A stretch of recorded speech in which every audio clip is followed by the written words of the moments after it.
أعوذ بالله من الشيطان الرجيم ألف لام ميم ذلك الكتاب لا ريب فيه هدى للمتقين رب اشرح لي صدري ويسر لي أمري واحلل عقدة من لساني يفقه قولي فالحمد لله والصلاة والسلام على رسول الله وعلى آله وصحبه أجمعين ثم ما بعد.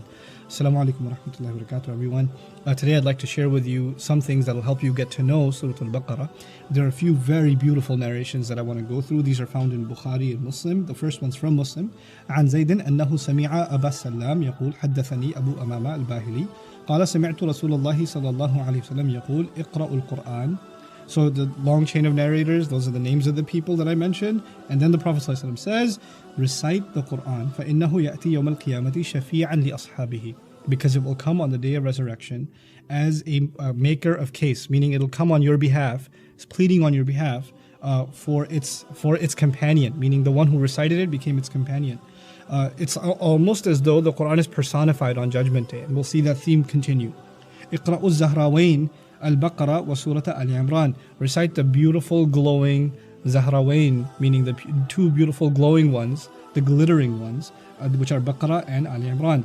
فَإِنَّهُمَا تَأْتِيَانِ يَوْمَ الْقِيَامَةِ كَأَنَّهُمَا غَمَامَتَانِ. Because both of them will arrive on Judgment Day as they're both, happy clouds or puffy clouds. On the Day of Judgment, there's this intense exposure and humanity standing before Allah. And Allah Azza wa Jal and the idea of ghamam, if you study Surah Al-Baqarah itself, Allah will describe that the Israelites were out in the desert and they were going to die in the scorching sun. And Allah sent ghamam, clouds that gave them shade. So there's scary clouds, but these are not scary clouds. These are actually, you can say, white, puffy, happy clouds. And they take that kind of image and they come and hover over the people that used to recite them. This is important also because in another hadith of the Prophet ﷺ, we learn that on the Day of Judgment, there is no shade except for a small group of people.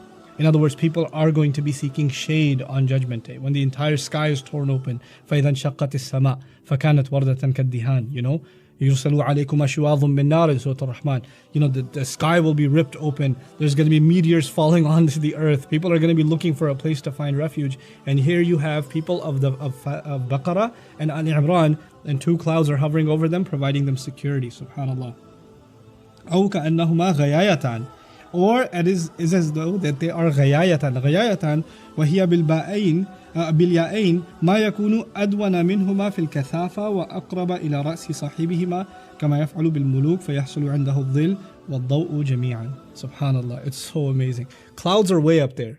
The Prophet ﷺ said, there could be clouds up there, but depending on your closeness with these surahs, those clouds descend down upon you and they're literally right above you.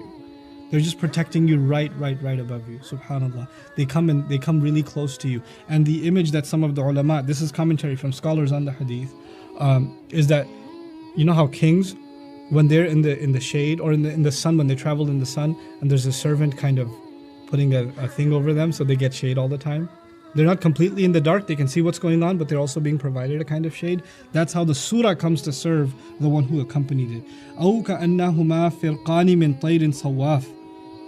Or it's like two massive flocks of birds that keep hovering around you. Like they're the ones protecting you from anything coming. تُحَاجَّانِ عَنْ أَصْحَابِهِمَا, that are going to make a case on behalf of the people who accompanied them. Subhanallah. These birds are there to protect us. And hujjah in Arabic is to make a case against someone or to make a conclusive case in favor of someone. In other words, these surahs will make a case for us on Judgment Day like nobody else, and we're saved because of these surahs. اقرأوا Surah Al-Baqarah. Then the Prophet said, and after highlighting both of them, then he specifically focused on Baqarah. This is the Prophet's words, ﷺ. Recite Surah Al-Baqarah. فَإِنَّ أَخْذَهَا بَرَكَةً. Because holding on to it is blessing on top of blessing on top of blessing. Barakah means goodness that will continue to grow more than expected. Barakah also means goodness that is there to stay. Its effects are going to be residual across your life and they will only multiply. أَخْذَهَا بَرَكَةً وَتَرْكَهَا حَسْرَةً. And leaving it alone, abandoning the surah, is regret. You're going to regret missing out on the goodness that would have come into your life if you didn't have a relationship with Baqarah. وَلَا تَسْتَطِيعُهَا الْبَطَلَ. And the liars and people that falsify are never going to have any say over it. They're not going to be capable of doing any damage to it or the one who holds on to it. The idea al-batala, like Muawiyah says, that batala here means sorcerers. People that are jealous, they put an evil eye on somebody, or they try to, all kinds of crazy stuff they try to do to somebody, hurt somebody. None of this will have an effect on you if you are holding on to the Surah Al-Baqarah. Batala also means people that try to make you doubt your faith, people that try to falsify about you, people that spread lies about you, people that try to hurt your reputation. They try to harm you in any way. Baqarah will protect you. You hold on to this Quran and it will be your shield against all of them, especially Surah Al-Baqarah. عن جبير بن نفير رضي الله تعالى عنه قال سمعت النواس بن سمعان الكلابي يقول سمعت النبي صلى الله عليه وسلم يقول. Now another narration, this is also found in Sahih Muslim. We're going to learn something new about this image now. يؤتى بالقرآن يوم القيامة وأهله الذين كانوا يعملون به تقدمه سورة البقرة وآل عمران. On the day of judgment, the Quran will be brought forward. And along, on the day of judgment, along with its people, those who used to act on it. And Surah Al-Baqarah and Surah Ali Imran will be leading the front, meaning Quran itself is arriving, and in the front of that caravan of the Quran is the two surahs Baqarah and Ali Imran. وضرب لهما رسول الله صلى الله عليه وسلم ثلاثة أمثال ما نسيتهن بعد. And the Sahabi says that the Prophet gave 3 examples to help me appreciate what it's going to look like on Judgment Day, to describe these surahs coming. I could never forget them. كأنهما غمامتان. It's as though they are 2 clouds. We read this already. We heard this already. أو ظلتان سوداوان بينهما شرق. Or dark shadows, dark shades, between which there is light coming through. Dark clouds themselves are scary, but when dark clouds are accompanied with light, you have both effects. If too much exposure to light will burn you, so you need the shadows to cover you. But if all you get is shadow, then darkness itself is scary. It's the best of both worlds. That between these two, you're going to be given protection, but not so much that you get overwhelmed by it. Light will come through as well. أو كأنهما حزقان من طير صواف تحاجان عن صاحبهما. Once again, it's like flocks of birds coming and hovering around, protecting the one and making a case in favor of the one who used to accompany them. May Allah make us from them. Then Abu Hurairah's narration رضي الله عنه أن رسول الله صلى الله عليه وسلم قال لا تجعلوا بيوتكم مقابر. He said, don't make your homes into graves. The Prophet said, don't turn your homes into graves. إن الشيطان ينفر من البيت الذي تقرأ فيه سورة البقرة. No doubt about it, Shaitan runs from the house in which Baqarah is being recited. So our homes, to save our homes from the effect of Shaitan, recite Surah Al-Baqarah. And of course, how would you turn a home into a grave? When the hearts are dead. Allah is not talking about zombies. He's not talking about people that are the living dead or something, or people die. No, He's talking about spiritually. Don't let your home spiritually die with the absence of Surah Al-Baqarah. What is in this surah that's so epic that you have narration after narration after narration? And this is the most profound one. I was just blown away by this one. This is in Bukhari. عن أسيد بن حضير قال بينما هو يقرأ من الليل سورة البقرة. One night he's reciting Surah Al-Baqarah, this Sahabi, Usaid. وفرسه مربوطة عنده, and he's got a horse stable, and his horses are all, they're tied up right in his company. إذ جالت الفرس فسكت فسكتت. All of a sudden his horses started acting up when he was reciting, so he got quiet and the horses calmed down. فقرأ, so he recited recited Baqarah again. فجالت الفرس, the horses started acting up again. فسكت وسكتت الفرس, and so he stopped reciting and the horses calmed down again. He's like, why do I recite Baqarah and these horses go nuts? ثم قرأ, then he recited فجالت الفرس فانصرف. So then the horses started acting up again, and so he left, he moved back. But then he realized وَكَانَ ابْنُهُ يَحْيَى قَرِيبًا مِنْهَا. His little boy Yahya, this Sahabi has a little boy Yahya, he's at the stable right by the horses, and the horses are acting up, and he's afraid that they're going to trample him because they're acting up. فَأَشْفَقَ أَن تُصِيبَهُ, so he got really scared that they'll strike him. فَلَمَّا اجْتَرَّهُ رَفَعَ رَأْسَهُ إِلَى السَّمَاءِ. So when he pulled his son out, he lifted his head to the sky, and he noticed something in the sky. حتى ما يراها, and he went away until he couldn't see it anymore. So there's 2 weird things happening. One, the horses are acting funny. He's pulled his kid away. He's looking up and he sees something, and he goes far away until he can't see it anymore. So now he comes. فلما أصبح, then the next morning came. حدث النبي صلى الله عليه وسلم فقال. So he came to talk to the Prophet ﷺ, but the Prophet ﷺ preempted what he was going to say. He said, اقرأ يا ابن حضير, اقرأ يا ابن حضير. Ibn Hudayr, recite. Like the Prophet's telling him, why'd you stop reciting? Like the Prophet already knows, alayhi salatu wasalam, that he's going to tell me about some recitation problem that happened the night before. The Prophet preempts him and says, keep on reciting. So he says, فَقَالْ فَأَشْفَقْتُ يَا رَسُولَ اللَّهِ أَن تَطَأَ يَحْيَى. I was really scared that they're going to trample over my son Yahya. وَكَانَ مِنْهَا قَرِيبًا, and he was really close to them. فَرَفَعْتُ رَأْسِي فَانْصَرَفْتُ إِلَيْهِ. So I raised my head and I just ran over to him and grabbed him. فَرَفَعْتُ رَأْسِي إِلَى السَّمَاءِ. As I was pulling him away from the horses, I looked up to the sky. Now check this out. فَإِذَا مِثْلُ الظُّلَّةِ فِيهَا أَمْثَالُ الْمَصَابِيحِ. So I see the likes of what looks like shadows, but they're lamps inside the shadows. I can't describe it, it's kind of weird. They're like shades, but they're like lamps at the same time, descending. فَخَرَجَتْ. So they started leaving. حَتَّى لَا أَرَاهَا, until I couldn't see them anymore. And the Prophet ﷺ says, وَتَدْرِي مَا ذَاكَ. Do you know what that was? قَالَ لَا. He said, no, I don't know. He says, تِلْكَ الْمَلَائِكَةِ دَنَتْ لِصَوْتِكَ. Those were angels that came down because of the beauty of your voice.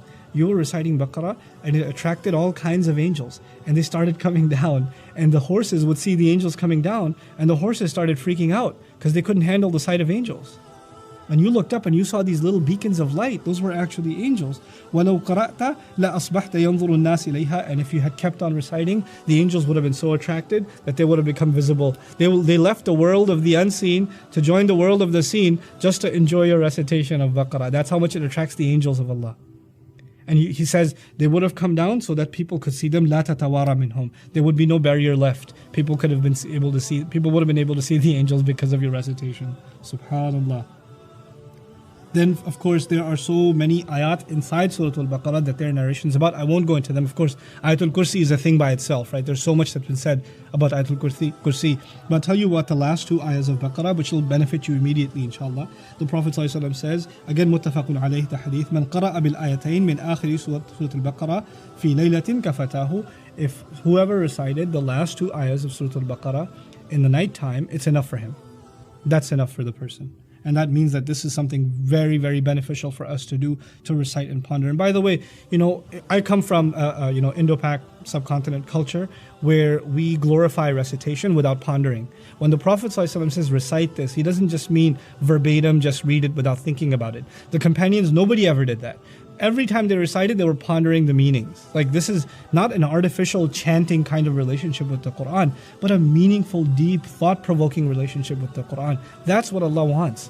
He doesn't just want us to memorize and chant words. He wants us to engage with these words so they melt our hearts, so these words go into our hearts.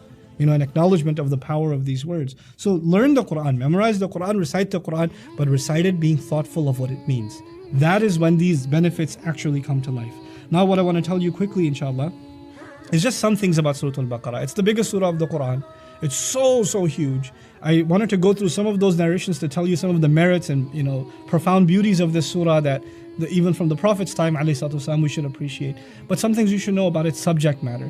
Easily you can divide the surah into 9 parts. Okay, so it's a long surah, 286 ayahs, and 9 logical parts. And I want to walk you through what happens in these parts and how they're all kind of connected to each other. Okay, so the first part of the surah is Allah dividing all of the audience of the Quran into 3 groups. The people who engage the Quran, they're either going to be people who have faith, people who absolutely reject it, they want nothing to do with it, or people who claim to have faith but they don't really have faith, hypocrites. So believers, disbelievers, and hypocrites. This is the first discussion of Surah Al-Baqarah. You can call it part 1. In part 2, Allah says, this idea of people who openly believe, people who openly disbelieve, and people who conceal their faith. This is something that's always been the case, and actually this legacy of faith, disbelief, and hypocrisy, this story started with the story of Adam himself. So the next story is that of Adam alayhi salam and how he ended up on the earth. And that's part 2. Beyond part 2, we move along in this surah, and Allah Azza wa Jalla says, just like Adam was chosen as a special creature to take responsibility on the earth, he was actually made a Khalifa, someone who will pass down a legacy one generation after another. As humanity spread enough, it was important not just to have one person represent and one person take over responsibility, but an entire nation. The Israelites, the children of Israel, were chosen to be a model nation under God's guidance. so they can show the beauty of following God's guidance to all of humanity. That was their responsibility. And there's a long discourse on how Allah gave them that responsibility and that favor over all other nations, so they could be that role model, and how they disappointed His expectations. And that's the third part of the Baqarah, the Surah Al-Baqarah. From there, the Israelites, towards the end, you notice that Allah highlights that the Israelites are not okay with the Prophet being the Prophet. They felt that this is something that was privileged to the Israelites. Only an Israeli should be a prophet. How come he's an Arab? How did an Arab ever receive revelation? So what Allah does is He takes a step back and He starts talking about Abraham. Why? Because even if you don't have affinity to the Arabs, the Israelites should certainly have affinity to Ibrahim alayhi salam. You'll notice something so far. We started with Adam. When the stories began in the surah, we started with Adam, who's a father. And immediately you talk about a nation. Then we're going to talk about Ibrahim alayhi salam. And not too much after, it's going to be the new nation. So father, nation is the correlation that's going on. Another really interesting thing is Adam alayhi salam was tested, right? And he failed that test, and then he was redeemed. The Israelites were tested, and they failed their tests, and they have a chance to be redeemed. Then you have Abraham, who was tested, but he passed all of his tests. And finally, you're going to get to the Ummah, and Allah is going to say, I'm going to test you. He tells us, وَلَنَبْلُوَنَّكُمْ بِشَيْءٍ. I'm going to be testing you. Let's see how you do. Let's see if you make the mistake that Adam made, or do you go down the path of the Israelites, keeping making mistakes, or are you going to live up to the legacy of your father Abraham, who was able to pass through all of the tests. فَأَتَمَّهُنَّ. So that's how things are now connected to each other. When Ibrahim alayhi salam is talked about, it's amazing that Allah takes half the passage and talks about his son Ismail, and the other half and talks about his grandson Yaqub, Jacob, whose other name is Israel. Why was that important? Because Allah is saying both of these are legitimate lineages of Abraham, and both of them were Muslim. He uses the word Muslim from both of their tongues. So you understand that what the Prophet is calling you towards is very true and very original to the Abrahamic message. And when you, the Israelites, are rejecting the Prophet because he's Arab, you're not being very different from Iblis, from the devil, who rejected Adam because he's made of clay. So don't go down that road. Accept him. And as this was done, then we switch over to what this father, now that he's got two lineages, he's going to leave a legacy behind, an institution behind. What is that institution? He built the Kaaba. He built this house in the middle of the desert. And as he built that house, he prayed for a prophet to come. And now the Israelites are being told, Muhammad ﷺ is the answer to the prayer of your own father Abraham. He's the answer to your own father's prayer. He's the fulfillment of his own legacy. You should take ownership and you should have loyalty to the Prophet Muhammad ﷺ just as you do to Abraham. And then they recognize the change of the Kaaba because the Prophet ﷺ stopped praying towards Jerusalem. And now because of these ayat, that's the fifth subject of the surah, the change towards the Kaaba. And beyond the Kaaba, now that the capitals have shifted, it used to be that we prayed towards Jerusalem, so it was almost like even the Jews felt like we're not that different. But now we're praying towards Mecca. This is totally different. They're a new nation now, and Allah inaugurates us as a new nation. Kuntum khayra ummatin ukhrijat lin-nas. Actually, that's coming in Ali Imran. But even now, كَذَلِكَ جَعَلْنَاكُمْ أُمَّةً وَسَطًا. We made you a middle nation. You're a new nation now. You stand on your own. The Muslim ummah, the Ya ayyuhal ladhina amanu starts getting used. Those of you who believe. Those of you who believe. That's the official address to the Muslim ummah. And when you have a new nation, you need to have a capital, which is our Kaaba. Then you need to have, your inauguration ceremony. Like, nations have Independence Day. We were given Independence Month, Quran month, Ramadan. That was revealed in this surah. The rituals of that house were revealed in this surah. The name of this ummah was revealed. Its prophet was given. So we are basically now turned into a new independent ummah that is going to go through their own trials. That's the next subject matter. Beyond that, interestingly enough, it's a long passage of Surah Al-Baqarah that mentions a number of different laws and regularities. And these laws have to do with fasting, with Hajj, divorce law is mentioned, social law is mentioned, some preliminary inheritance law is mentioned, zakat is mentioned, all kinds of laws dealing with each other, taking care of orphans, things like that. All of these kinds of things are mentioned in this incredible systematic order, which is too long to explain in this session, but at least that's the case. Now let me walk you through where we are so far. We started with believers, disbelievers, and hypocrites. That was section 1. Story of Adam was section 2. Then section 3 was the Israelites and how they failed expectations. Section 4 was they should have lived up to their legacy of their father Abraham. Speaking of Abraham, he's the one who built the Kaaba. That's section 5. Then section 6 is the Muslim Ummah are now a new nation. and they're going to be put to the test. In section 7, now what are you going to be tested with? These laws that you have to abide by. So the long section on laws, that's where we are up to section 7. I told you there are 9 sections in the surah. In the 8th, moving along, you have the longest passage in the Quran dealing with guidance on greed. Where should you spend your money? Where should you not spend your money? How should you make your money? How should you not make your money? How should you do business and how should you not do business? Money matters. Just given an exclusive, exhaustive discourse in this surah, unlike any other surah in the entire Quran, that's dealt with. And this is important, by the way, because if you go back to the story of Adam alayhi salam, the problem was greed. And so Allah makes it a point to know that human beings that have now come to the earth, greed is going to be a big problem. It needs to be dealt with exhaustively. And as we conclude, then we get to the last 2-3 ayat of Baqarah, which are the one the narration says, whoever recites them at night, it's enough for them. One of the most profound prayers in the entire Quran, and those prayers actually tie up the entire surah. It actually wraps up where we began. Because at the end of the surah, we're basically asking Allah not to put a burden on us like the one He placed on the people before us, because they weren't able to bear that burden and they ended up being hypocritical with it. We're asking Allah to save our faith and not be hypocrites, and then we end, aid us against the disbelievers. You recall the first subject was believers, disbelievers and hypocrites. The last is a prayer, Ya Allah, secure our faith, we've believed. Don't let it fall into hypocrisy and aid us against disbelievers. So it's actually almost a reaction to where the surah began. And in doing so, it sums up pretty much the entire religion of Islam. One of the most profound surahs of the Quran. The Prophet ﷺ said about the first 7 surahs of the Quran that whoever holds on to them, فَهُوَ حِبْر. He's actually a scholar. It's like you don't need more knowledge than the first 7 surahs. Then you have profound knowledge, So may Allah Azza wa Jal make us appreciate the power, the organization, and the incredible lessons in Surah Al-Baqarah. I've been trying to study Surah Al-Baqarah maybe for 15 years, and I feel like I haven't even scratched the surface. May Allah Azza wa Jal make us appreciate the power and the benefits of reflecting and pondering over the Quran. Assalamu alaikum wa rahmatullahi wa barakatuh.